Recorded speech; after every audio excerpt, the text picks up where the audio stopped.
Welcome back to the Deep Dive. Today, we're really digging into ear training apps. You came to us with a bunch of sources making some pretty big claims, actually, saying these tools are like a genuine shortcut to musicianship.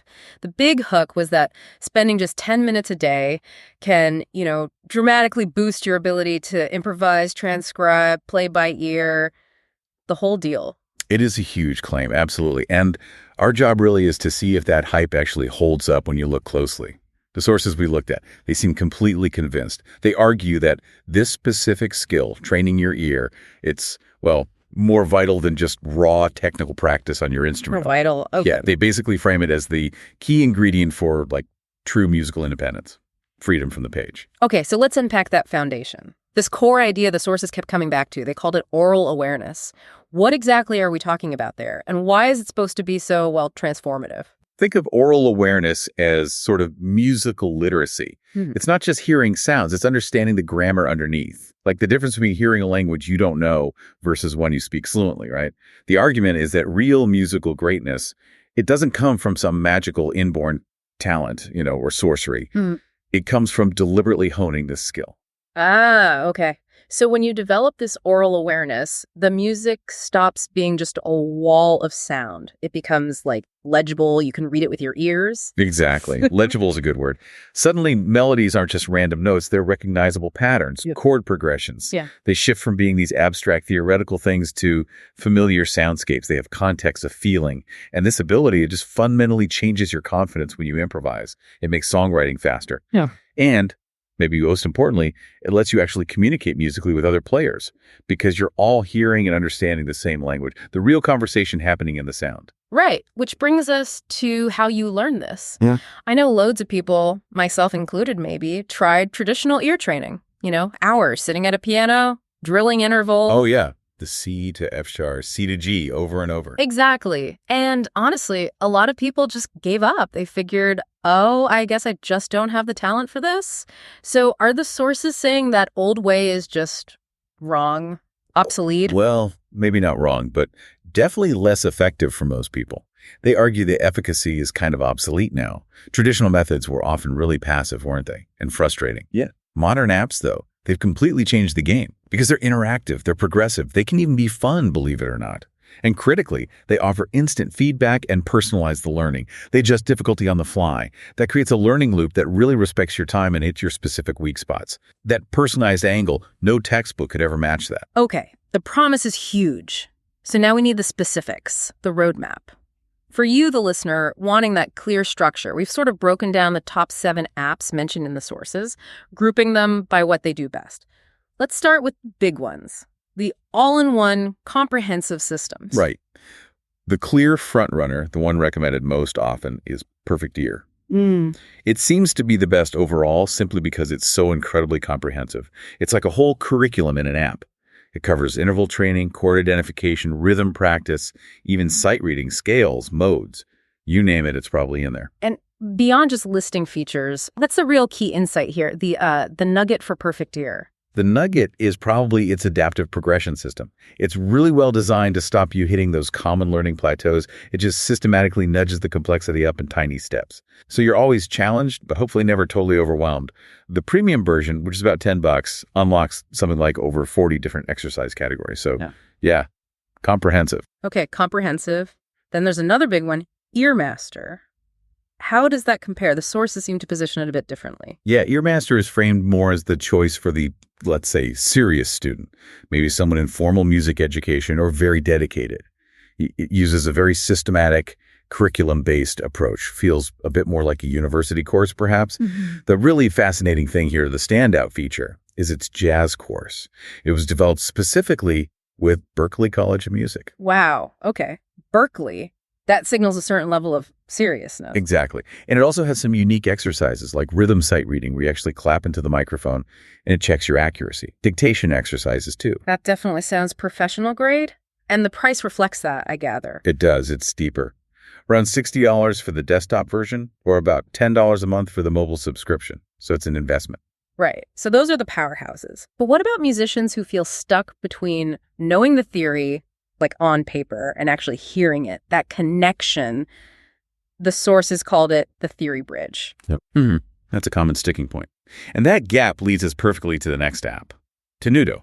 This one comes from the same people who made musictheory.net, which a lot of listeners might know, and it really excels precisely at that, bridging the gap between knowing the theory and hearing it in action. So how does it do that? What's the Tenuto nugget? The key is its emphasis on visualization. It constantly shows you things like keyboard layouts or notes on the staff while you're doing the listening drills. The practical outcome is pretty significant. By connecting sound to sight, you start moving beyond just muscle memory on your instrument. You can understand why that note sounds right, why your finger goes there. You can massively boost sight reading speed, for example. Great value, too. It's a one-time purchase, about $4. But it is iOS only. That's the catch. Okay, iOS only for Tenuto. Good to know. Now let's shift gears a bit towards engagement, keeping people motivated. What about game-based learning? Yeah, that's a big category now.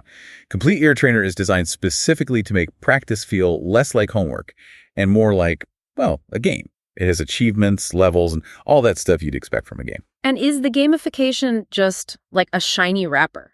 Or does it actually serve a purpose here? No, it's functional. The sources suggest it directly tackles that core problem of people just stopping, losing motivation. And crucially, its smart algorithm is constantly tweaking the difficulty based on how you're doing.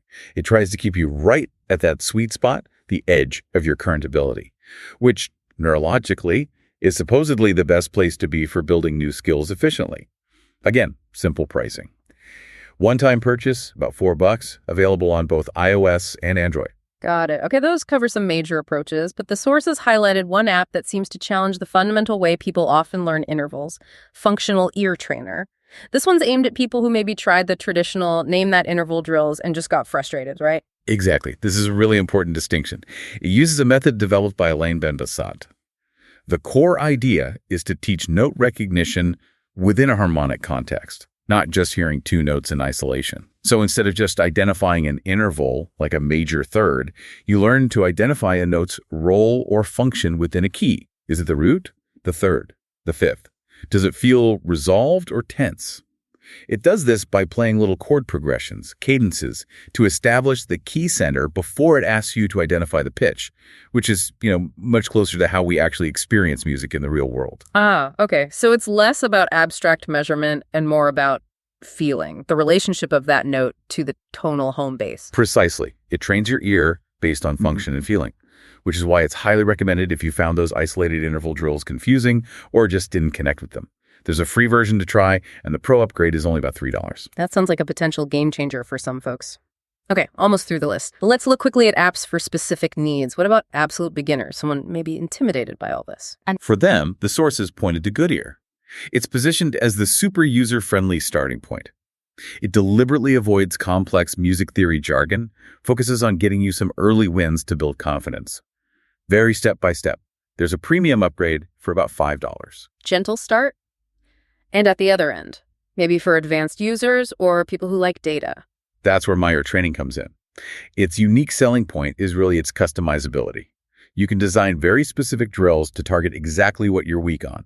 Need to work on just dominant seventh chords and second inversion. You can probably set that up. And the other key nugget here is the detailed tracking. It gives you in-depth stats and analytics on your progress. So if you're the kind of learner who likes seeing the numbers, seeing measurable improvement, this data-driven approach is really attractive. It's a freemium model, so you can try the basics first. Okay, wow. That's quite a lineup of tools. But as the source is stressed, just downloading the app isn't the magic bullet. You need a strategy, right? And you need to avoid the common ways people stumble. Where do we start with the strategy part? Absolutely. Strategy is key. And the foundation, the starting point, according to nearly all sources, is interval recognition. They make it really clear. Recognizing the distance, the relationship between two notes, is the absolute bedrock. It's the core skill that unlocks understanding melodies, harmonies, complex chords. Everything else kind of builds on top of it. This practice, it literally reshapes the auditory part of your brain, training it to automatically sort and identify these sound relationships. If you try to skip or rush this, well, the whole structure is shaky. Okay, so intervals first, non-negotiable. What's the biggest mistake people make then, even when they start focusing on intervals? Pitfall number one, advancing too quickly. It's so common. You get a few right, maybe score 70%, and you think, great, on to the next thing. Okay. But the advice is consistent. You have to strive for mastery. And they actually define that, usually around 95% accuracy or better, before you add more complexity or move to the next interval type. If you keep moving on when you're only getting things right, say 7 times out of 10, you're basically just baking in confusion for later. Right, that makes total sense. You're building that foundation on unsteady ground. The sources used the term overlearning, didn't they? Yes, exactly. Overlearning the fundamentals until they are absolutely second nature, totally automatic. That's where the real deep skill comes from. It might feel slow, like spending an extra month just mastering major and minor thirds, but doing that might save you years of struggle down the line trying to figure out complex chords. It sounds counterintuitive, maybe, but patience here really acts as an accelerator in the long run. Okay, slow down. Aim for mastery. Got it. What's pitfall number 2? Pitfall 2 is the failure to connect the skills you learn in the app to real music. You become a whiz at identifying a perfect fifth in the app, but then you listen to a song and you can't pick one out. The skill doesn't transfer. The application problem. So how do we fix that? What are the strategies? It's all about making connections, multisensory learning and context. So after you practice an interval or a chord type in the app, immediately try to apply it. Find that exact interval in the melody of a song you know, or listen for that chord progression in one of your favorite tracks. Try transcribing just short, simple musical phrases by ear. Little bits of melody. And crucially, bring your instrument into it. Hear the interval in the app, identify it, then immediately play it on your guitar or piano, or sing it. That combination, hearing it abstractly, identifying it, then physically producing it, that really seems to solidify the learning pathway in your brain. Hear it, name it, play it. Okay. And the final big pitfall. This relates back to our original hook, doesn't it? The time commitment. Yes. Pitfall 3 is inconsistent practice, the classic, I'll do a long session on Sunday approach. The source is really adamant about this. Sporadic, infrequent training just severely limits your progress. Your brain needs regular reinforcement to build these new neural pathways effectively. Which brings us back to that golden rule. 10 minutes of daily practice. It yields dramatically better results than, say, an hour once a week. You're essentially building muscle memory for your ears. And like any muscle memory, consistency is everything. And that's the beauty of these apps, right? They make those short, focused daily sessions really achievable. Waiting for the bus, do 5 minutes. Coffee break, another 5. That consistency piece really does seem to be the make or break factor, the difference between seeing that transformation and just having another app on your phone. Okay, let's tackle some of those big practical questions the source has addressed. People always ask these. Number 1, okay, I'm practicing daily. I'm being patient. How long does it actually take to get good? Yeah, managing expectations is important. Ear training is definitely a marathon, not a sprint. The general timeline suggested by the experts seems to be about 6 to 12 months of consistent daily practice before you see substantial, really noticeable improvements in your overall musicianship. However, you start noticing the first significant breakthroughs, that cool feeling where the music seems to slow down in your head a bit much sooner, maybe after just 4 to 6 weeks. It's usually when recognizing basic intervals or simple chords starts becoming more automatic. But true mastery, like being able to accurately transcribe a complex jazz solo on the first listen, that takes several years of dedicated work. Key factor, though, is consistency, not necessarily where you start from. 6-12 months for real change, first hints in 4-6 weeks. Okay, that feels realistic. Next question. What if I can't read music? A lot of musicians are self-taught. Are these apps still useful? Oh, absolutely. A clear yes on that one. The goal here is training your ear, not your eye. Many of these apps are actually designed specifically with non-readers in mind. They prioritize recognizing the sound over matching it to notation on a page. The key is just to maybe look for apps that really focus on that functional sound recognition, like we discussed with Functional Ear Trainer, or maybe the beginner levels of Perfect Ear. They let you focus purely on listening. That's good news. Now, what about that really deep-seated fear some people have, the belief that they might be tone deaf? Can apps help someone who thinks they just can't hear pitch? Right. We really need to debunk this myth. Actual clinical tone deafness, the medical term is amusia, it's actually quite rare. It affects fewer than 4% of the population. What almost everyone else experiences is simply an untrained listening ability, not an inability.